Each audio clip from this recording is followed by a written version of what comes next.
खुलुमबाय लोगोफोर आसा खालामो बयबो मोजाङैनो दङ दिनै जोङो मोननैसो गोनांथार आपडेटफोरखौ लानानै फैलायबाय आसा खालामो नोंथांमोना भिडिअखौ जोबजासिम नायलांगोन आरो जोबजासिम नायलांब्लासो नोंथांमोना दा बै भिडिअनि टपिकफोरखौ नोंथांमोना रोखायै बुजि मोननो हागोन बर' हारि एबा गासै ट्राइबेल सुबुंफोरनि थाखायनो मोनसे खैफोदनि सम सफैबाय दा बेखौ लानानैनो गोबां जोंनि आसामाव दा दावराव जानायखौ जों नुनो मोननाय जादों मानो होननानै बुङोब्ला दा एसटिनि मोनसे दावराव जाबाय थादों माने थाखानाय एसटिनि गोबां खहा जानायखौ नुहुरनानै दा थाखानाय एसटि दा सुबुंफोर एबा हारिफोरा गोबाङै बिदि माने CCTOनि गेजेरजों मोनसे रेलि लानायखौ जोङो नुनो मोननाय जादों लोगोसेनो दा CCTOनिफ्राय मोनसे माने रेजोलिउसन लादों दि दा मा CCTOनिफ्राय मोनसे थांखि लाबाय दा बे जाहैबाय आसामनि मोनफ्रोमबो जिल्लानि हेडक्वार्टाराव माने एसटिनि रिपर्टखौ सावगोन दा बेखौ जाहैबाय 1 डिसेम्बर 2025 नि 11 बाजियाव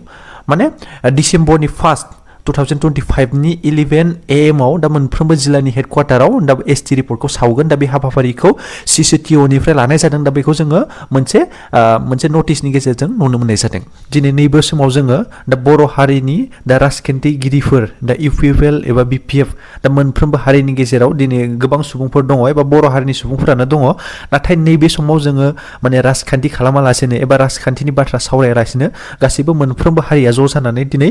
ट्राइबेलनि थाखाय गसंथायोब्ला मोजां मानो होननानै बुङोब्ला दिनै राजखान्थिया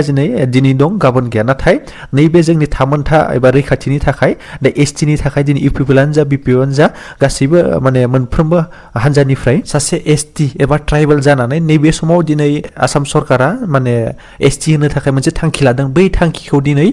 गोबां दिनै ट्राइबेल सुबुंफोरा बादा होदों जुदि बादा होग्रा गैयाब्ला दिनै माने स्टेटआबो जुदि बादा होग्रा गैया जुदि काउन्सिल सरकारफोराबो जुदि बादा होग्रा गैया अब्ला गमामायैनो दा बेखौ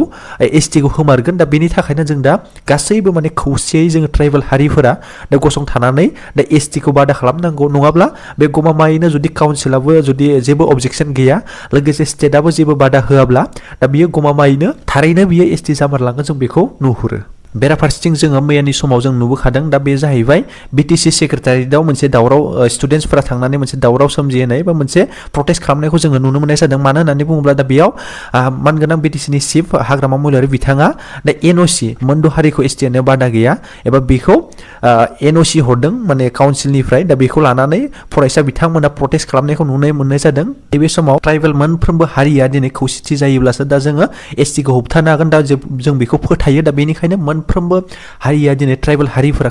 खौसेथि जानानै दिनै दा एसटि मोनद' हारिखौ आरो एसटि होनो नाजानायखौ जों बेखौ बादा होयोब्लासो जोङो एसटिया गमामायैनो बे थाबथाना थागोन होननानै जोङो फोथायो दा नैबे खैफोदनि समा जोंनि गेजेराव सोरखौबा UPPL एबा सोरखौबा BPF बुंलायनायनि मोनसे सम नङा दा बे समाव जों जुदि गावजों गाव खौसेथि देखायनो हायाब्ला एबा ट्राइबेल हारिफोरा जों गावनि गेजेराव खौसेथि देखायनो हायाब्ला थारैनो जुदि एसटि जामारोब्ला दा जोंनि गेजेराव जों माबायदि अबस्था जागोन जोङो साख्रि बाख्रि मोननाय नङा एबा जोङो गोबां सोलोंथाइनि बिथिङावबो जोङो एडमिसन मोननाया गोब्राब जानानै फैगोन दा बेखौ नायोब्ला जों बयबो खौसेथि जानाया मोजां दा जों बयबो मिथिखागौ जों एसटि हिसाबै जों जोंनि स्टेटआव जोंनि रायजोआव माने जोङो 10%ल' जोङो साख्रि बाख्रि एबा बायदिसिना जोङो सोलोंथायारि बिथिङाव एडमिसनखौ मोननो हायो दा बे जुदि 10%आवनो जुदि गुबुन आरो मोनद' हारिखौ सोफादेरोब्ला दा जोंहा बेसेबां खहा जागोन जों बेखौ आरो मिथिखायो जुदि जोंनि सेन्ट्रेलनि साख्रि होननानै बुङोब्ला दा रेलवेनि साख्रि एबा CRPF एबा SSB BSFनि दा SSCनि आन्दाराव जानाय एग्जाम दा बैफोरावबो जोङो मा सेन्ट्रेल लेभेलाव जुदि गुबुन आरो मोनद' हारिया जुदि थाफायोब्ला दा जोंहा बैयावबो साख्रि बाख्रि मोननाय एबा एडमिसन मोननाया गोबाङैनो खैफोद जाना फैगोन दा बेखायनो जोङो बयबो खौसेथि जानाया गाहामसै अब्ला लोगोफोर नोंथांमोना नोंथांमोननि साननायखौ दा कमेन्टनि गेजेरजों फोरमायहर अके गोजोन्थों